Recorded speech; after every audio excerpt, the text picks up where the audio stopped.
Andrew Burns joins us from our Washington, D.C. bureau. Andrew, thank you so much for making time for us. What about what the IMF is saying? I mean, they seem pretty optimistic, whereas the World Bank is forecasting just 3.3% GDP growth.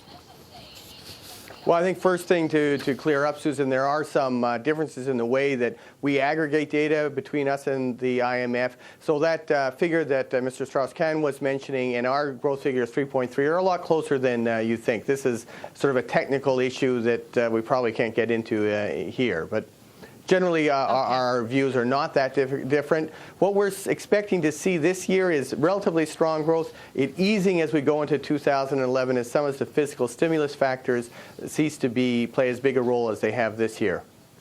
Okay, now we have a lot of data expected out of China later on today, and it looks like, you know, is it safe to say that maybe the debt contagion from Europe and also concerns about the global recovery hasn't really hit China? Well, that's certainly what the data that we have indicates so far.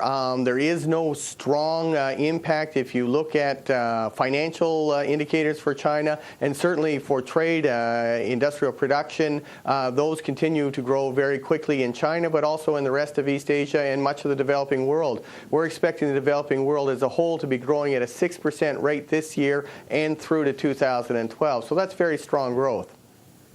Okay, now what I found really interesting is that you've come up with saying that Greece has not had a measurable impact on real-side global economic activity. Is that a not just yet or not entirely?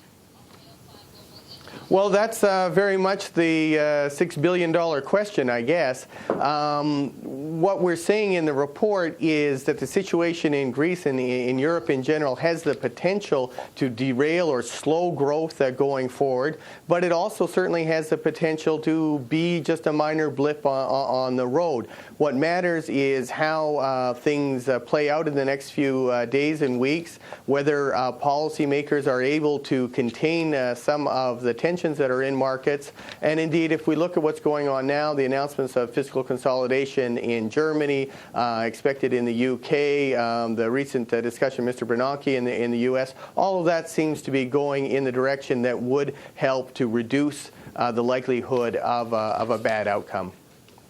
Okay, Alan, thank you so much for your time today. Nice talking to you.